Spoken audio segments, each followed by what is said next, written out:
We're here at the Cambridge Hotel in Red Deer, Alberta for the Maxime Bernier event. He's the leader of the People's Party of Canada, as you can see here. We're gonna go check it out and interview some people and see what's going on here.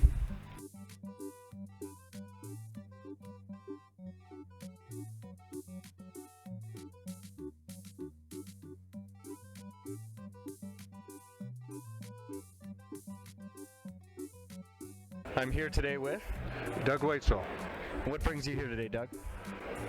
Wanted to come and see Max and my local candidate.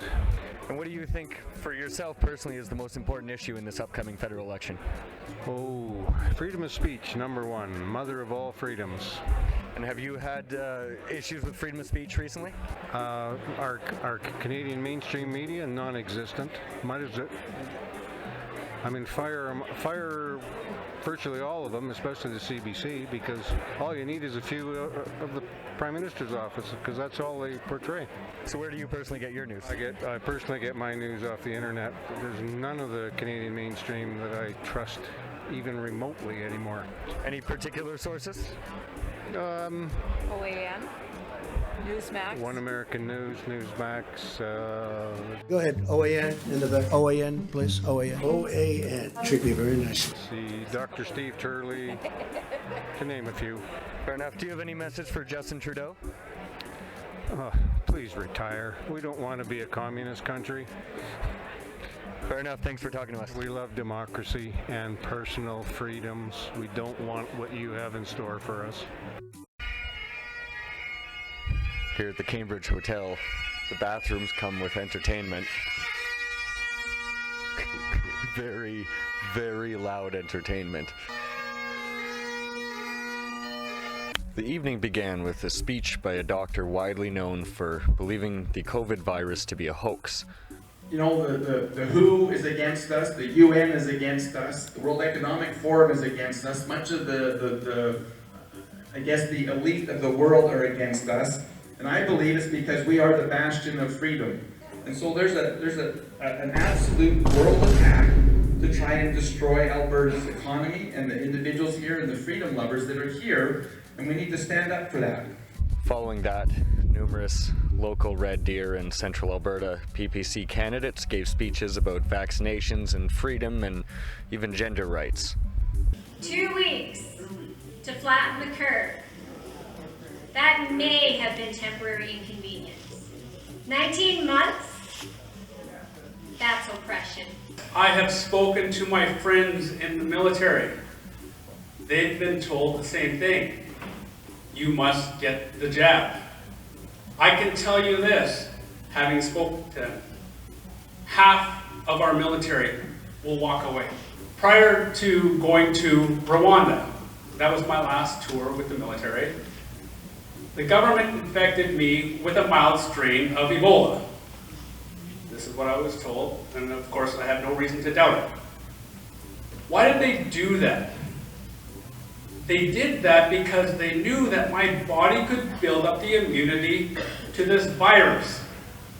This virus has a 25% death rate. If my body can build up immunity to Ebola, it sure as heck can do it for COVID-19. I'm going to show you something. There's this book here. It's from Sun Tzu. This is 2,005 years ago. He taught the generals of the world how to destroy a nation. And this is how you do it.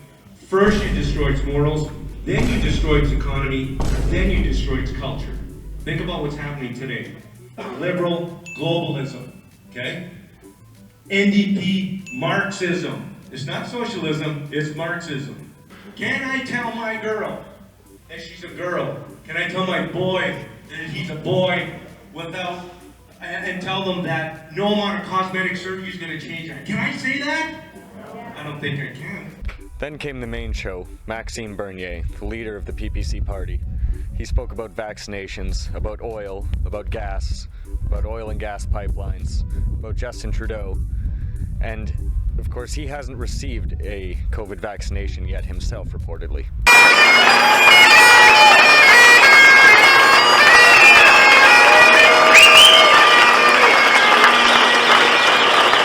So, you know, you're anti-vax and anti-mask and all that. No.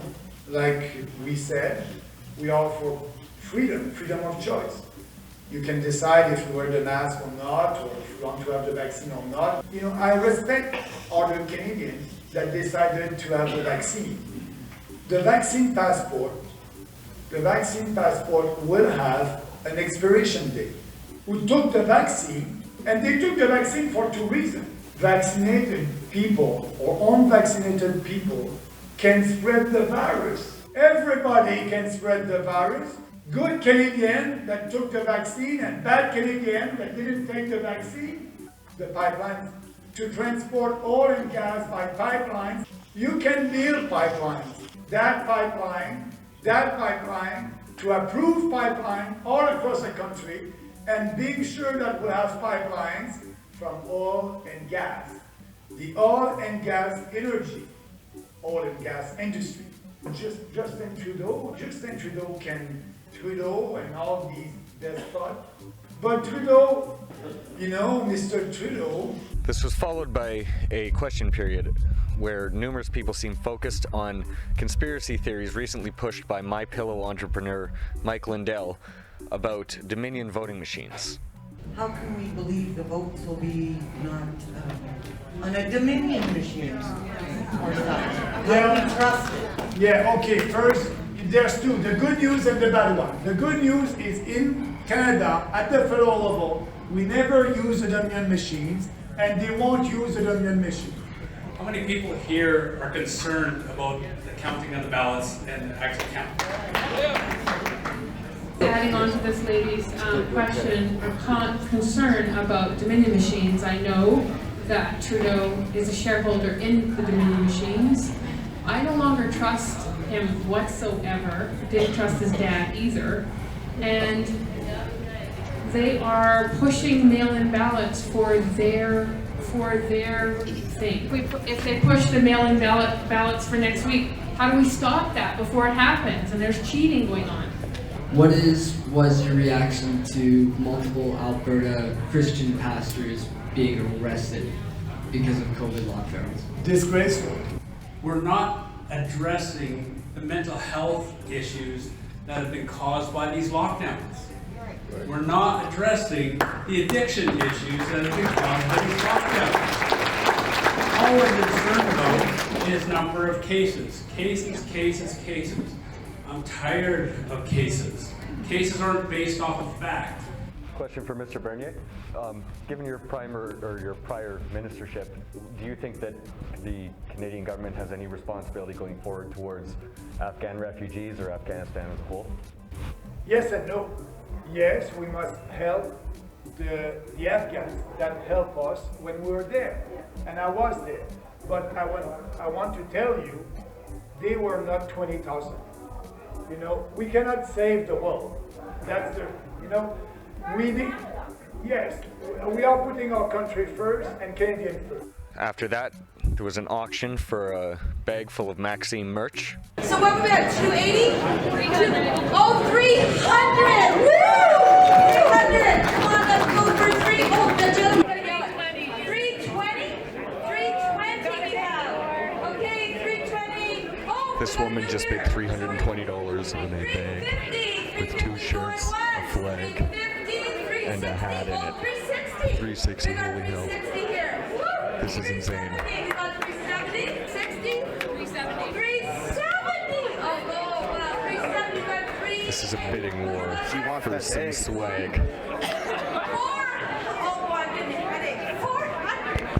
And then we caught up with a few PPC supporters that were in attendance. We're here at the Maxime Bernier event, and I'm here with Silas Morin. What brings you here to the event? I'm just interested in what they have to say, and my family's conservative. We can't vote conservative, obviously, but. And what do you think is personally for you the most important issue in this upcoming election? Morality. Could you specify? Just our country has lost its way, obviously. It's just so much brokenness, so much spiritual warfare going around. And during the question period, you had mentioned troubles with addiction around the country. Have you personally faced or known people who have been facing addiction lately? Well, it's everywhere in Red Deer. I used to go to school. It's blocked by the mustard seed. You would see people on the streets. There were cop cars at one house one time driving to school, and you can feel it. Just driving around, if you know where to look, you can find drug addiction. I've dealt with a little bit of addiction in my life. I'm not going to get into that, but yeah. Fair enough. Do you have any message for Justin Trudeau? Nothing that would be appropriate for the internet. Be ready, because you and the rest of your communist pals are going to be spending a long time away thinking about what you've done to this country. I'm here today with Bev Davidouk. And what brings you here today, Bev? Well, I just so happen to be the president of this riding association. I see. And so you're voting Maxime here? Well, that's a given. Fair enough. For sure. No, we support him full-heartedly because it's all about truth. Seek and you'll find. You got to do your homework, though. That's the key. So speaking of which, for you, what is the most important issue in this upcoming election? Oh, well, I'll tell you what won me when I first heard Max in 2018 in Calgary. Ezra Levant had conservative speakers. And at the end of the speakers, and Max it was his question and answer period time. And I knew I had this burning sensation within me that I had to ask out this question. And it was, Max, if you become leader of Canada, will you open the debate of abortion? And he walked over with his hands behind his back. He said, most certainly, I will reopen that debate. So if you had one message for Justin Trudeau, what would that be? Oh, Justin Trudeau, you're living in a very dark place. You're living in a very dark place. Oh boy, get down on your knees, Justin. He's got 3 children he's raising. Like, to be an example to your children. Have nothing more. Fair enough. Thanks for talking to us. You're welcome. Have a good night. So this has been the Keep Times coverage of the staggeringly Caucasian People's Party of Canada event with Maxime Bernier and a few other candidates that were also here.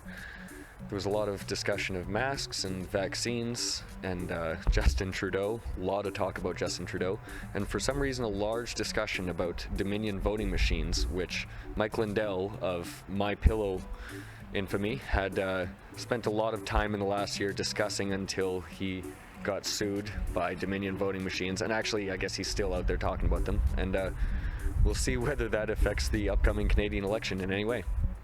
Till then, peace.